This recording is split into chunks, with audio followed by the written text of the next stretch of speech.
This lesson is going to be about point-slope form. If you're watching this video, you should already have an understanding of what slope is in general, what rate of change is. Remember, slope and rate of change are effectively the same thing, just depends on the terminology you're choosing to use. You should already have a working knowledge of how that works. So for slope and or rate of change, we usually refer to that with the variable m. And we know that the formula for slope, the formula for rate of change, is to take y's minus y's on our numerator on top, divided by x's minus x's in our denominator, right? The idea is if you have two separate coordinate points, so if you have like a xy coordinate point and then a second one, so we'll say x1, y sub 1, x sub 1, y sub 1, so that we can distinguish between the 2 points. But if we have two coordinate points here, and you want to find the slope between those 2 points, you're taking y minus y, so y minus y sub 1, and then x minus x minus x sub 1, right? So what point slope is basically just this slope formula right here, just engineered and restated in a different way. Meaning, if we said we wanted to isolate the y's, if we said we wanted to take this slope formula and isolate the y's, well, that means we need to take x minus x sub 1 and get that to the other side of the equation. Well, right now we are dividing, right? A fraction bar means division, so we're taking y's divided by x's.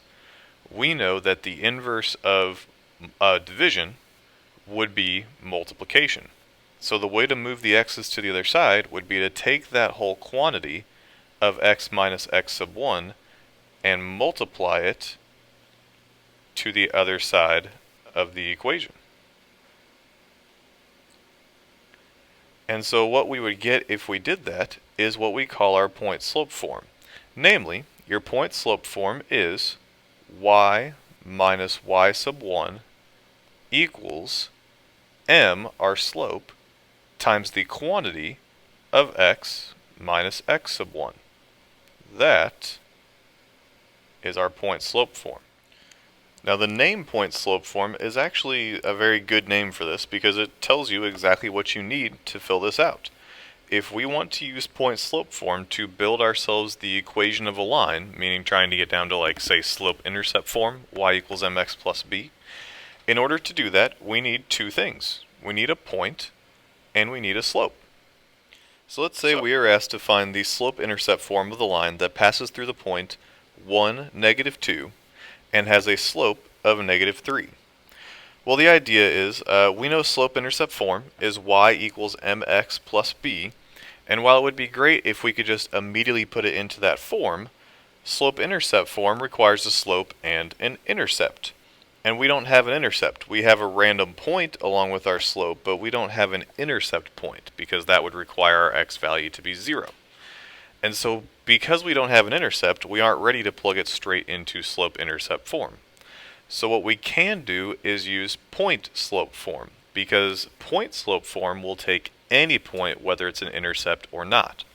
Meaning, when I'm looking at this, I have a slope of negative 3 and a point of 1, negative 2. So my slope would represent m, negative 3 would represent m, the slope, and then for the point, we simply have an x value that will plug in for x sub 1, and a y value that we will plug in for y sub 1.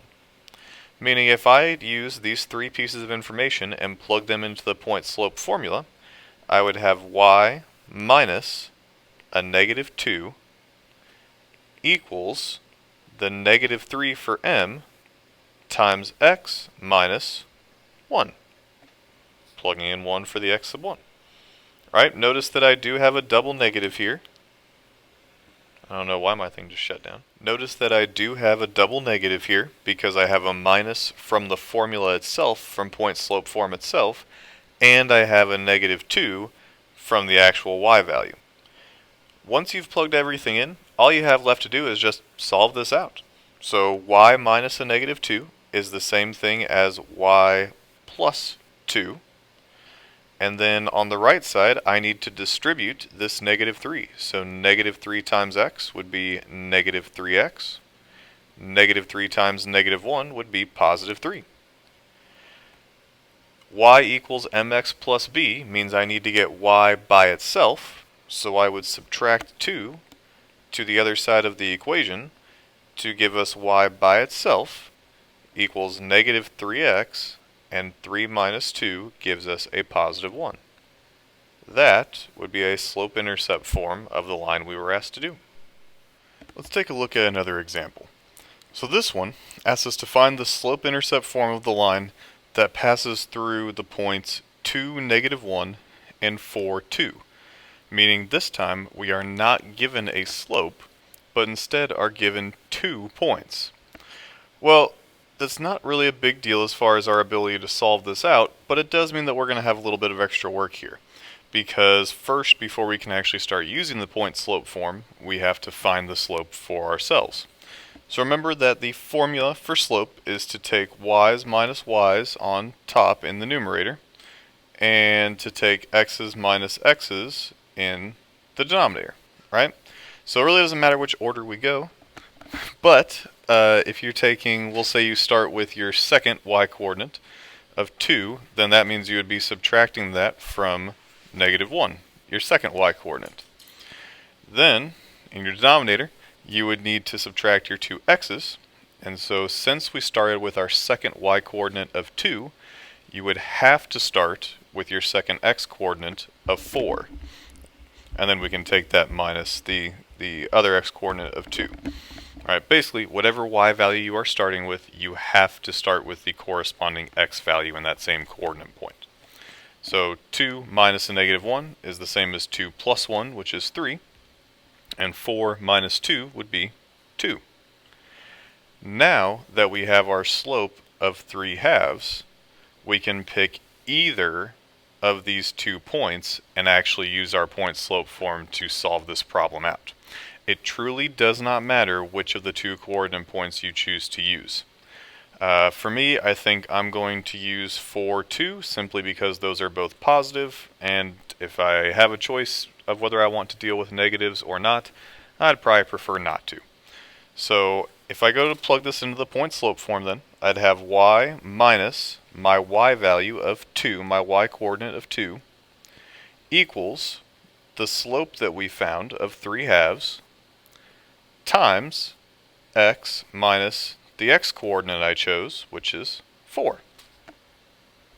So for solving this out, I would start by distributing the 3 halves. So I'll just rewrite the y minus 2 to begin with. 3 halves times x would be 3 halves x. 3 halves times negative 4, well, a positive times a negative is a negative.